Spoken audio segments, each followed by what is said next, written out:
Buenas noches a todos. En este encuentro DF proponemos estos días con el deseo de encontrar esta riqueza en el diálogo con los otros. El diálogo, como nos lo ha enseñado don Giussani. Diálogo es comunicar la propia existencia a otra existencia. Es comunicar la propia vida personal a otras vidas personales a través de los signos de las palabras, de los gestos y de la actitud. El diálogo es vida. Nuestro diálogo está muy lejos de la concepción laicista que lo ve como dialéctica, como enfrentamiento más o menos lúcido de ideas y de medidas mentales. Nuestro diálogo es un mutuo comunicarnos a nosotros mismos. En nuestro diálogo, el acento no se pone en las ideas, sino en la persona como tal, en la libertad. Nuestro diálogo es una vida de la que las ideas son solo una parte. Y precisamente de esto nos va a hablar nuestro primer invitado, el doctor Eduardo González Di Pierro. Él es licenciado en Filosofía y maestro en Filosofía de la Cultura por la Universidad Michoacana de San Nicolás de Hidalgo, doctor en Filosofía de la Pontificia Universidad Lateranense de Roma, Italia. Actualmente es profesor investigador de tiempo completo en la Facultad de Filosofía de la Universidad Michoacana. Es miembro ordinario de la sección mexicana del Círculo Latinoamericano de Fenomenología y miembro del Sistema Nacional de Investigadores Nivel 1 del CONACYT. También realiza investigaciones sobre filosofía de la historia. Ha sido visiting professor en la Universidad de Kentucky en Lexington, Universidades de Nápoles y Calabria, Italia, Universidad Católica de Santa Fe, Argentina, y visitor fellow researcher en los archivos Hasser del Instituto de Filosofía de la Universidad Católica de Lovaina, Bélgica. Realizó una estancia de investigación en los archivos de Patočka, del Centro de Estudios Teoréticos de la Academia de Ciencias de la República Checa, en Praga, y fue becario de la Scuola di Alta Formazione Filosofica del Instituto Luigi Pareison, de Turín, Italia.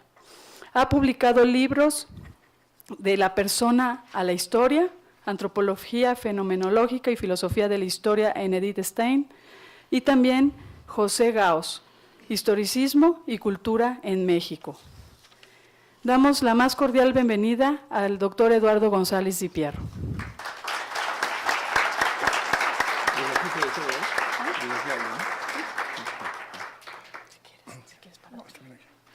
Bueno, muchas gracias. Buenas noches a todos, a todas.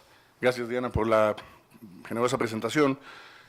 Antes que nada, quiero agradecer profundamente a los organizadores de este encuentro DF 2016, el haberme invitado a participar también este año. Para mí es muy significativo, muy honroso, en particular, claro, a César, a Diana, a Medeo, por la confianza en mí depositada para abrir este evento de gran significación. Por supuesto, un agradecimiento grande al Centro Universitario Incarnate Word por la hospitalidad siempre cálida. Decía, se trata de un encuentro importante en la encrucijada contemporánea, tan convulsa en la que nos encontramos, y que constituye un espacio dialógico auténtico que quiere aportar elementos para conseguir la urgente transformación que nuestra sociedad requiere. Quiero iniciar mi breve intervención de esta noche con una cita justamente de la gran filósofa Edith Stein, canonizada, como muchos de ustedes saben, bajo el nombre de Teresa Benedicta de la Cruz, por Juan Pablo II, porque me parece una cita que refleja, en buena medida, la idea que subyace a la intención del título de nuestro encuentro. Y dice lo siguiente la cita, que está consignada en la obra máxima de Stein, que es Ser finito y ser eterno, donde dice lo siguiente, cito: cuando la tropa que ha marchado en fila a lo largo de la calle rompe filas, cada uno de aquellos que antes marchaba con el mismo paso, a la misma cadencia, y quizá casi inconsciente de sí, se vuelve nuevamente un pequeño mundo en sí concluido. Y si los curiosos antes veían solo una masa amorfa, la madre o la esposa esperaban solo a uno, el único, ese al que nadie se parece. El secreto de su esencia, que en parte su amor siente, lo conoce solo el ojo de Dios, que penetra donde quiera, y ante el cual las medidas humanas como grande, pequeño, significativo, insignificante, se anulan. Hasta ahí la cita de Stein. En este indudablemente hermoso pasaje descansa precisamente el punto de partida del asunto que aquí nos convoca.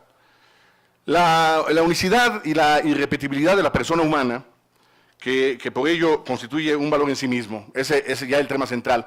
Pero, inmediatamente, estas características exigen la apertura de lo que Stein precisamente acaba de llamar un pequeño mundo en sí concluido, un pequeño mundo en sí mismo concluido, para que se abra hacia los otros, hacia el otro, es decir, para que se abra hacia el tú que constituye pronominalmente la alteridad que me es próxima y que pese a todo, es irreductible a mi propia conciencia. Esta es la gran maravilla de la alteridad, que es distinta, diferenciada, pero siempre relativa al yo. El misterio de la unicidad personal es correlativa al misterio de la posibilidad de salida de sí hacia otro que no soy yo. Si queremos un poco posmodernamente le podemos poner los guiones, ¿no? Otro que no soy yo. Y aquí inicia la aventura humana y la raíz de toda posibilidad de revertir el egoísmo que pareciera caracterizar a buena parte de la cultura occidental desde la modernidad. La forma pronominal tú y su significado relacional se fue diluyendo a partir del advenimiento de eso que denominamos época moderna y que a veces un poco equívocamente hacemos coincidir con la irrupción de la filosofía racionalista, cuyo paradigma es René Descartes, donde el predominio del ego cogito, del yo pienso, fue aniquilando buena parte del espacio que ocupa la alteridad, y particularmente de ese otro que no soy yo, si hablamos específicamente en el plano de la relación humana. A partir de este momento, la humanidad se fue caracterizando por una, permítaseme por la expresión, una hipernutrición de la subjetividad replegada en el ego, donde los individuos se constituían en ínsulas cerradas en sí mismas, donde los demás quedaban o bien asimilados por la conciencia del más fuerte, o bien constituían una amenaza que debía ser suprimida a toda costa.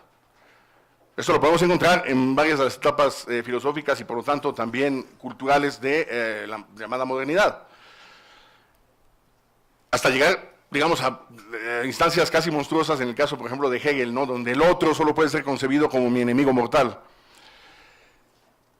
En este tránsito de anulación de las formas de otredad, la humanidad se fue percatando de la pérdida de sentido respecto de su propia condición, traducida en expresiones de violencia, intolerancia, injusticia, verdaderamente inusitadas, que encontrarían incluso, como bien sabemos, formas de manifestación inéditas en su dramatismo y en su sinsentido, como lo fue, y debe seguir siéndolo en la memoria histórica, el paradigmático pero vergonzoso fenómeno de Auschwitz. Pero esto dio pie justamente a esta asunción de responsabilidad por parte de los seres humanos, razón por la cual, aunque quizá ya antes desde luego, a partir de la segunda mitad del siglo XX se daría lo que bien podemos llamar el giro ético hacia el otro, donde buena parte de las concepciones filosóficas han intentado recuperar y valorar la importancia y ese bien, es decir, eso bueno que representa la valoración del otro para los seres humanos. Claro, no sin tensión, porque efectivamente, junto con este giro, hay otros en donde esta corriente de anulación sigue de alguna manera predominando, en buena parte de la así denominada posmodernidad, por ejemplo. Es así que nuestro presente, aún dentro de la convulsión que parece caracterizarlo casi en su totalidad, intenta un movimiento de salida del sí mismo para acceder por diversas vías a la valoración, cuidado y preservación de la diferencia que representa el otro, y que en la forma dialógica que asume la relación con tal instancia, se expresa bajo la forma del tú, que al articularse, pero no confundirse con el propio yo, puede convertirse entonces en un auténtico nosotros, donde podemos separar, analíticamente, claro, para resaltar el significado, la partícula nos, que revierte hacia la identidad, de la partícula otros, que se vuelca, por el contrario, hacia la exterioridad. Es cierto, esta constatación en muchos casos no se ha llevado más allá, no se ha radicalizado lo suficiente, y eso ha producido un freno en ese terreno ganado. Pero constituye igualmente una ocasión de esperanza genuina, desde la cual podemos, como hoy pretendemos hacerlo aquí, reconstruir la confianza en los seres humanos, privilegiando al tú, dándonos cuenta de su valor intrínseco y primordial, es decir, que constituye un a priori absoluto que al cuestionarnos desde su indigencia y fragilidad, desde su miseria, desde su menesterosidad, estoy parafraseando aquí al gran filósofo Emmanuel Levinas, nos obliga a dar una respuesta que no puede resolverse y no puede disolverse en nuestra propia interioridad sin tener que pagar un alto precio por ello. El valor intrínseco y primordial del otro, y que acabo yo de caracterizar como a priori, absoluto y radical, no surge injustificadamente, ni se trata de una verdad establecida dogmáticamente. Es decir, ¿por qué es? Pues porque sí, no. La primacía del tú sobre la conciencia identitaria del yo le proviene precisamente, y quizá paradójicamente, de lo que indicamos al inicio en el contenido de la cita de Edith Stein, es decir, del valor del propio yo en tanto persona única e irreductible, que puede percatarse plenamente de ello, sí y solo sí, entra en relación con los otros. Sí, esos que utilizando la misma imagen marchaban al lado de él, conformando una masa amorfa e indiferenciada, cual es la tropa, ¿no?, que no reconocía más que la identidad, pero no de cada una de las personas que la integraban, sino de una yuxtaposición, una mera suma de egos sin posibilidad de comunicación. Y ahí es donde tenemos, me parece, la apreciada posibilidad de percatarnos del valor del otro, de la magnificencia del tú, que por eso es un bien para mí. Aquí la relación monádica se torna relación auténtica, es decir, dialógica. Si hay una ruptura, la concepción moderna, por ejemplo, en el caso de filósofos como Leibniz, nos indican que al final el sujeto, la subjetividad se repliega en sí misma, se convierte en una mónada cerrada, y esta mónada cerrada no se puede comunicar con los demás. Stein dirá, puede ser, sí, una mónada, pero es una mónada con ventanas, y ya depende de nosotros si nos asomamos a ella o no, para ver al otro. El yo, la conciencia identitaria, el ego, la mismidad, se ven interrogados por la alteridad radical que es preciosa en cuanto bien para el propio yo. Y a una interrogación inevitablemente, aunque podamos fingir inicialmente pretender ignorarla, se le debe responder. Aquí tenemos otra estructura a priori, es decir, un cuestionamiento exige siempre una respuesta. Es parte de la esencia misma del preguntar. Digamos, aunque fácticamente no siempre se dé, en la naturaleza misma de la pregunta está ya invocada la cuestión de la posibilidad de respuesta. El otro, desde su exterioridad, me interroga, me cuestiona. Lo que le debo es, pues, una respuesta. He de responder, es decir, he de ser responsable. Por eso, si algo constituye un bien, mi deber es cuidarlo, preservarlo. Este bien adquiere la forma encarnada de ese otro que no soy yo, del cual soy, pues, responsable, hasta aquí hemos dicho, y no por un mero mandato moral instituido de manera artificial. Nuestro contexto actual exige una respuesta en tal sentido. Exige de manera emergente y urgente que se rompa con la inercia individualista que, pese a lo dicho, ha vuelto a privar no solamente nuestro país, sino a escala mundial, inercia presidida por una cultura del descarte, por una cultura de la uniformidad y por una cultura de la muerte. Para revertir esto, requerimos fortalecer la conciencia individual y colectiva de que el otro no constituye ni un límite, ni un obstáculo, ni un impedimento de mi propia libertad, que es la que equivocadamente el yo siente como amenazada. Es justamente al contrario.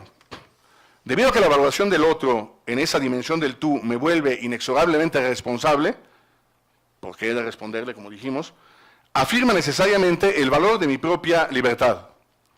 Actuar al contrario provoca la pérdida de mi acción libre, voluntaria y electiva. Me parece, es esto lo que hay que transmitir en la labor educativa y pedagógica cotidiana, tanto en los centros escolares de todos los niveles, como primordialmente en el seno familiar, pasando por otras instancias de asociaciones humanas que son, digamos, deudoras pedagógicamente de la formación humana. Insistir en el valor de la dimensión comunitaria en la educación como consecuencia expresiva de la afirmación gozosa de ese tú. Tú es el migrante, el menesteroso que transita por un país que no es el suyo, Tú es el ofendido, el mancillado, la mujer violada. Tú es el secuestrado, el extorsionado, el amenazado. Tú es el infante desprotegido, el niño y la niña abusados, el anciano desechado y olvidado.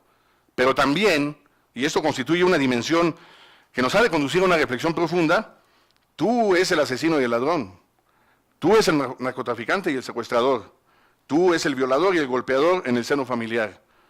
Tú es el político y el poderoso que permanecen impunes ante delitos que cometen. Tú es el prepotente que sobaja y humilla a los débiles. La forma predominal no es exclusiva de la alteridad que es víctima, sino que incluye al que puede ser mi enemigo, o que lo es, mi amenaza, mi verdugo. Reconocer esto, lo que no es fácil, es lo único que puede llevarnos a un camino que se convierta en la actitud que el gran filósofo checo, Jan Patočka, precisamente lo citaba Diana, es el nombre de este filósofo, que además vivió en carne propia los límites de la violencia generada por los totalitarismos de todo signo, lo que él llamará solidaridad de los conmovidos, es decir, de aquellos que están sometidos a un estremecimiento, a un sacudimiento, a consecuencia de la inequidad, de la injusticia, de la impunidad, que generan inevitablemente espirales de violencia como las que lamentablemente hoy bien conocemos nosotros en carne propia. En un espacio que habitamos en comunidad, todos, poder reconocer al tú en toda su expresión de alteridad, incluida, como acabamos de decir, aquella que es negativa o dolorosa, es lo único que permite captar plenamente el dramatismo de la existencia y, por tanto, puede llamarnos a actuar en consecuencia para comprender incluso aquello que de suyo es absurdo, sin sentido y terrible. Para definir en qué consiste brevemente esta solidaridad de los conmovidos, Patočka precisamente evoca, como forma paradigmática, los terribles sucesos de la Primera Guerra Mundial. Quizá en su dramatismo incluso más poderoso que lo que ocurre en la Segunda Guerra Mundial. Lo que pasa es que los epígonos de la Segunda, como sabemos, son terribles. Pero en la Primera Guerra Mundial se expresa la violencia de una manera radical y sumamente próxima y encarnada, donde el sacudimiento de la violencia se vivía de manera dramática en las trincheras, donde había que pasar semanas enteras coexistiendo, no solo, desde luego, con los compañeros de bando, que podían morirsenos en cualquier momento, sino viendo incluso cara a cara, de manera directa, a esos otros, que avanzaban en sentido contrario, a ese tú que podía matarme o bien podía yo matar, y percatarme por una vía demasiado dolorosa de lo preciado de mi propia vida a través de la presencia y la mirada desprendida de la vida de otro. Quisiera aterrizar un poco algunas de estas ideas en función de lo que nos espera en el encuentro como tal. La importancia del encuentro que hoy iniciamos es justamente esta. Los momentos que lo integran se centran en la recuperación y fortalecimiento de esta idea de que el otro es un bien para mí, un bien irreductible y sumamente precario que ha de ser cuidado si queremos preservar lo que puede quedar de lo humano que nos constituye. Los eventos que viviremos en el encuentro privilegian justamente esta dimensión de la alteridad como un bien. De este modo, la muestra, por ejemplo, sobre la vida misionera de Fray Junípero Serra, recientemente canonizado, da cuenta de una labor misionera y evangelizadora como la que llevaron a cabo, entre otros, Bartolomé de las Casas, Vasco de Quiroga, teniendo como común denominador esa atención hacia el otro, que en este caso está constituido por el indígena, privilegiando la vida comunitaria, promoviendo los valores encaminados a la constitución de lo que se conoce como bien común. En una labor que me parece todavía no ha sido suficientemente sopesada y valorada. Es en ese tenor que San Junípero ahora funda sus misiones, como podremos contemplar claramente de manera patente en la exposición. No puede ser igualmente más acorde el título de la exposición sobre Luigi Giussani en conmemoración de su 10º aniversario luctuoso, de mi vida a la vuestra. Es esta una expresión que claramente enfatiza ese movimiento de salida del sí mismo que ya describíamos antes. La visión de Giussani se desarrolla a partir del núcleo personal para poder establecer la trascendencia radical que constituye al otro. Así, de mi vida a la vuestra, no significa otra cosa que la concreción de la fórmula un tanto más abstracta, que es del yo al tú, donde el primero se vuelca hacia el segundo para constituirlo en esa bondad primigenia. Claro, porque la expresión de mi vida a la vuestra va además no solamente del movimiento de adentro hacia afuera, sino de lo singular a lo plural. El universo del quehacer humano que denominamos trabajo, entendido como el desarrollo ordenado de la energía humana encaminado a la transformación de la realidad en que se ve aparejada la manera de encontrar el medio de subsistencia vital, se encuentra contemplado de manera interesante aquí. Tendremos la intervención de Nicola Melchiotti para hablar sobre la experiencia civilizatoria que constituye el trabajo. Es claro que el ejercicio laboral, la creatividad, la construcción, el ingenio, son manifestaciones del yo que sale de sí mismo para aventurarse en la realidad de la alteridad. El trabajo no solo dignifica al hombre como un yo, como normalmente se dice, sino que contribuye decididamente a la dignificación del tú, que otra vez se vuelve un bien. Se trabaja, o debería trabajarse, no solo para sí mismos, sino también para los otros, entendido esto en favor de los demás, de una realidad más amplia que va más allá, siempre, de los intereses individuales, particulares y aislados. La dimensión estética, por otro lado, se vuelve presente de manera singular en la presentación que habrá sobre los frescos del Palacio Público de Siena, que reflejan la búsqueda del bien común, resaltando el valor de lo comunitario como base de cualquier construcción social de lo real, en un alejamiento, otra vez, del egoísmo, y en este caso del egoísmo colectivo, que es el que está normalmente representado por aquellas instancias que solo ven por el interés grupal, sectario, cerrado, excluyente, cuya expresión más refinada y perversa, obviamente, la constituyen las dictaduras, los autoritarismos y las visiones totalitarias. Aquí el arte, y esa otra dimensión más, ¿no? Como podemos ver la multidimensionalidad de la cuestión, ¿no? El arte y los contenidos que están contemplados en esta exposición es esa pretensión de toma de distancia entre la visión uniformadora e identitaria por un lado y la visión plural, abierta y dialógica de los diferentes por el otro. Me parece providencial, si se me permite la palabra, que este encuentro se desarrolle bajo la égida de la reciente visita del Papa Francisco a nuestro país. Importante, lo sabemos, intensa fue la preparación, el desarrollo, con las crónicas que conocemos, pero lo más importante está aún por venir, y es el sopesar, el calibrar, tanto el sentido de la visita misma, como sus repercusiones y efectos a nivel social. No es para nada fortuito, además, me parece, que el Papa haya enfatizado en sus discursos igualmente, casi siempre, la segunda persona, predominantemente la segunda persona del plural, en su vertiente latinoamericana, ¿no? Ustedes, que es ese vosotros, transmutado, el ustedes. Podemos ver, de hecho, con qué frecuencia en los discursos pronunciados en México por Francisco aparece esta forma pronominal, cuando se dirige a los mexicanos en general, pero también cuando habla a los obispos, cuando se dirige a los religiosos y seminaristas, cuando habla con los jóvenes y cuando se dirige al mundo laboral, insiste en este ustedes. Pero no bajo la forma de un acusativo que proviene de una autoridad superior, sino siempre como un vocativo, siempre como una exigencia de respuesta de parte de un tú colectivo, a que ese yo interpela.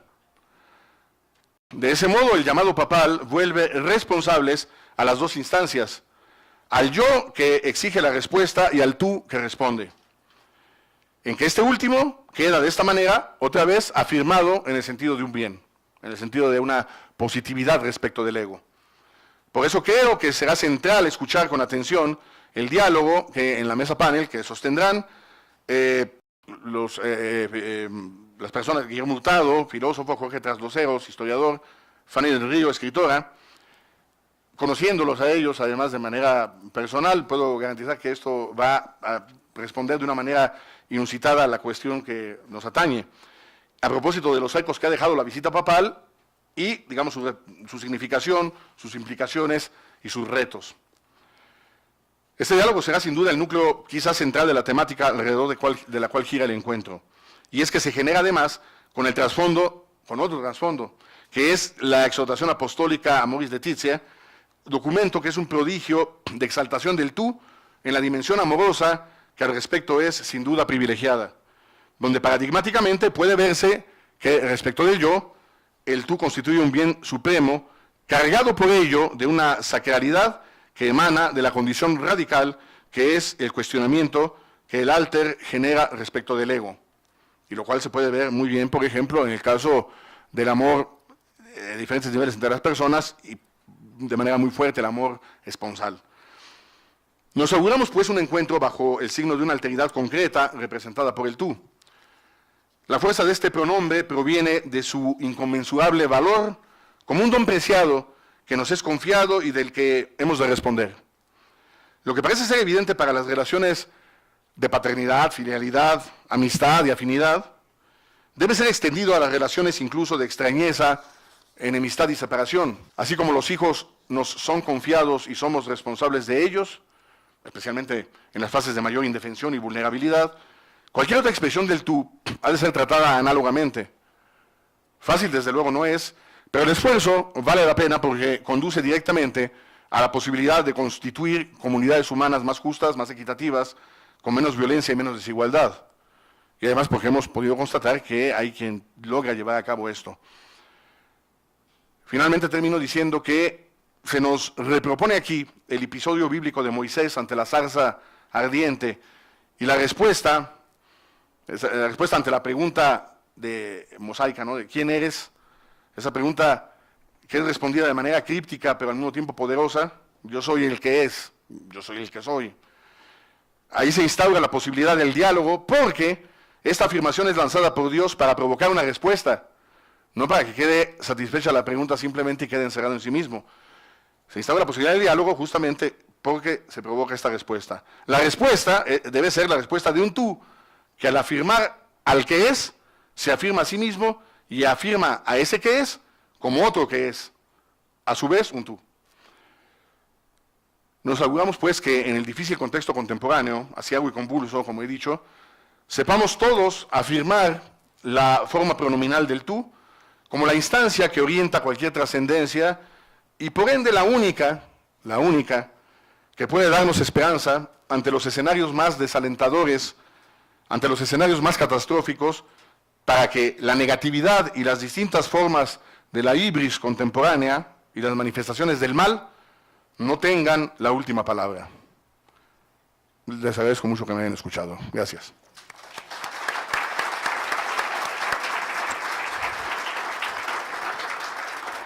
Bueno, tenemos unos minutitos para algunas preguntas, si gustan. Pon el micrófono. Si quieres subirte aquí, o de fuerte. No, cuando hablas de este tú, que no es querido por mí, porque puede ser mi propio enemigo, ¿no?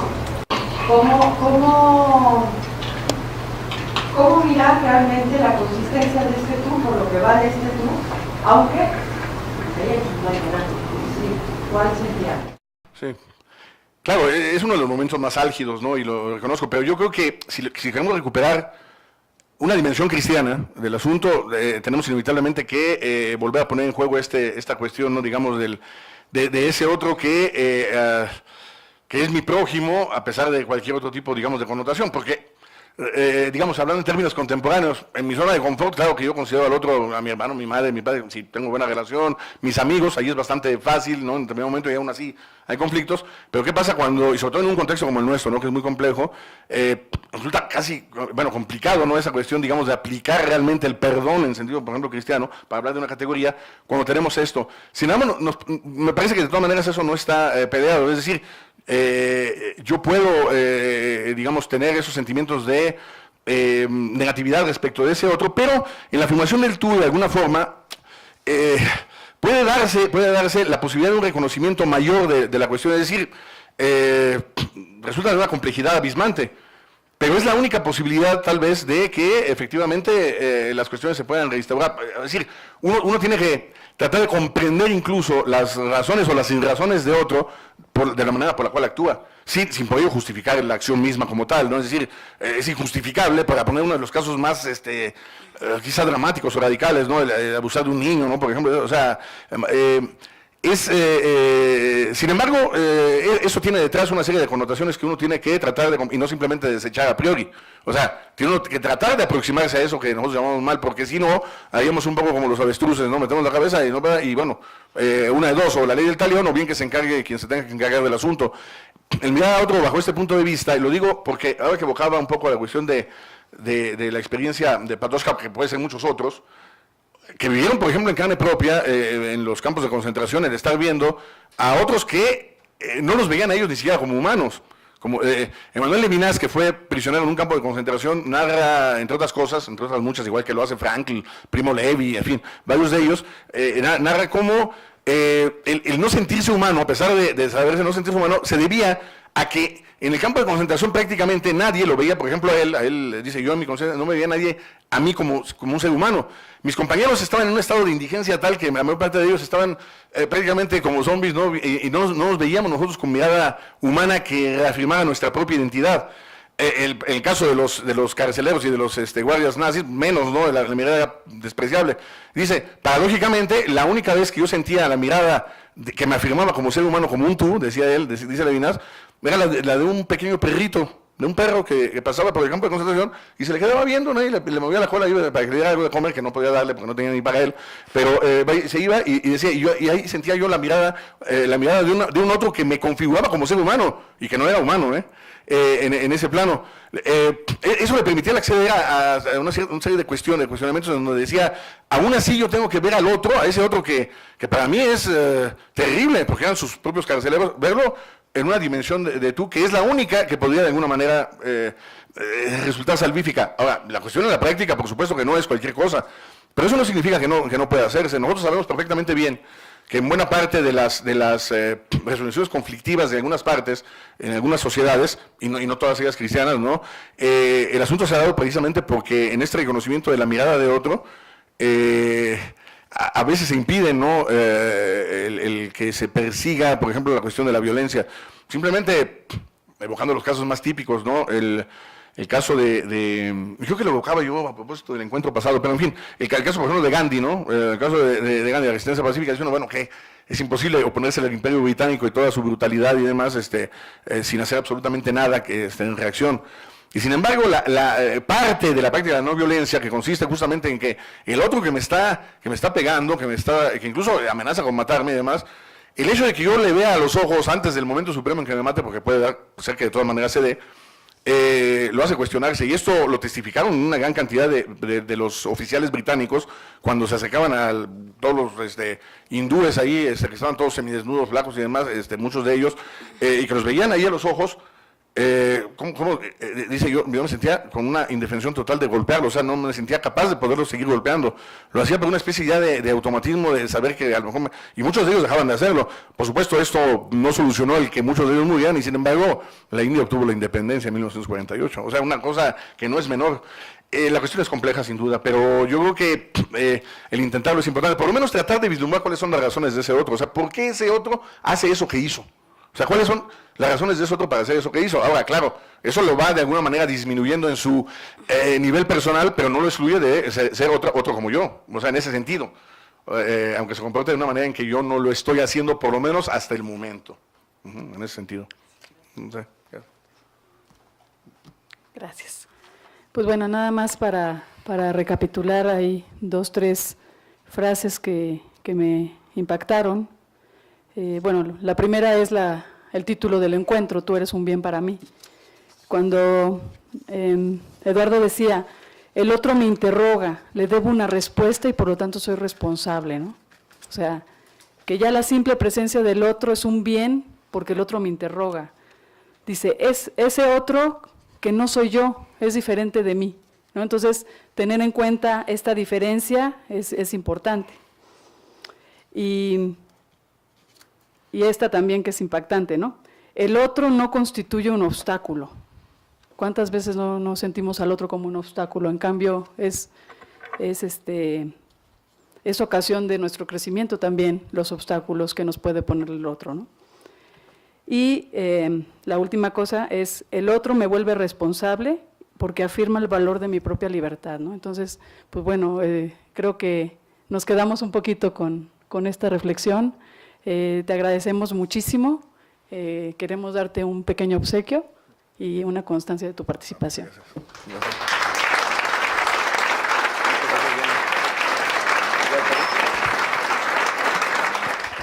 Y bueno, no se vayan, tenemos ahorita inmediatamente la próxima conferencia que nos va a presentar Siempre Adelante, la vida misionera de Fray Junípero Serra.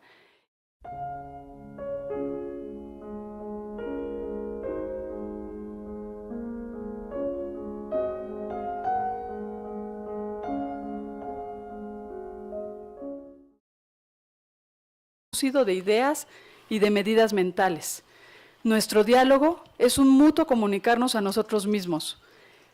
En nuestro diálogo, el acento no se pone en las ideas, sino en la persona como tal, en la libertad.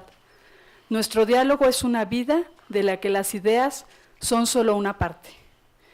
Y precisamente de esto nos va a hablar nuestro primer invitado, el doctor Eduardo González Di Pierro. Él es licenciado en Filosofía y maestro en Filosofía de la Cultura por la Universidad Michoacana de San Nicolás de Hidalgo, doctor en Filosofía de la Pontificia Universidad Lateranense de Roma, Italia. Actualmente es profesor investigador de tiempo completo en la Facultad de Filosofía de la Universidad Michoacana. Es miembro ordinario de la sección mexicana del Círculo Latinoamericano de Fenomenología.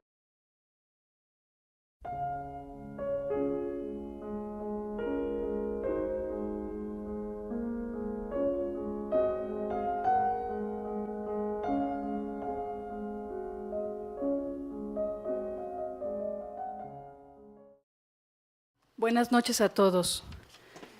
En este encuentro de EFE proponemos estos días con el deseo de encontrar esta riqueza en el diálogo con los otros.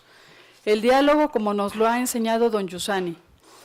Diálogo es comunicar la propia existencia a otra existencia. Es comunicar la propia vida personal a otras vidas personales a través de los signos de las palabras, de los gestos y de la actitud. El diálogo es vida. Nuestro diálogo está muy lejos de la concepción laicista que lo ve como dialéctica, como enfrentamiento más o menos logía y miembro del Sistema Nacional de Investigadores nivel 1 del CONACYT. También realiza investigaciones sobre filosofía de la historia.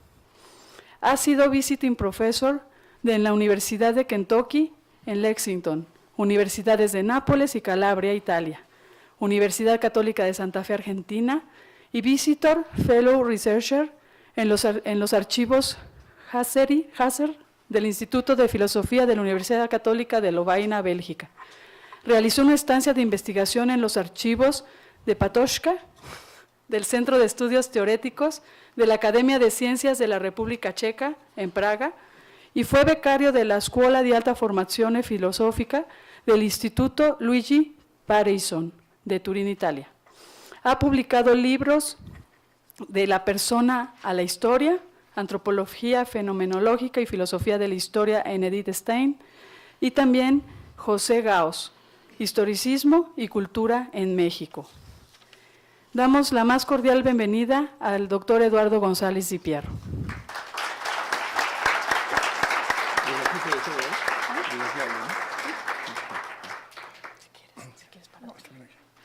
Bueno, muchas gracias. Buenas noches a todos, a todas. Gracias, Diana, por la generosa presentación. Antes que nada, quiero agradecer profundamente a los organizadores de este encuentro de EFE 2016, el haberme invitado a participar también este año. Para mí es muy significativo, muy honroso, en particular, claro, a César, a Diana, a Medeo, por la confianza en mí depositada para abrir este evento de gran significación. Por supuesto, un agradecimiento grande al Centro Universitario Incarnate Word por la hospitalidad siempre cálida. Decía, se trata de un encuentro importante en la encrucijada contemporánea, tan convulsa, en la que nos encontramos, y que constituye un espacio dialógico auténtico que quiere aportar elementos para conseguir la urgente transformación que nuestra sociedad requiere. Quiero iniciar mi breve intervención de esta noche con una cita justamente de la gran filósofa Edith Stein, canonizada, como muchos de ustedes saben, bajo el nombre de Teresa Benedicta de la Cruz, por Juan Pablo II, porque me parece una cita que refleja en buena medida la idea que subyace a la intención del título de nuestro encuentro. Y dice lo siguiente la cita, que está consignada en la obra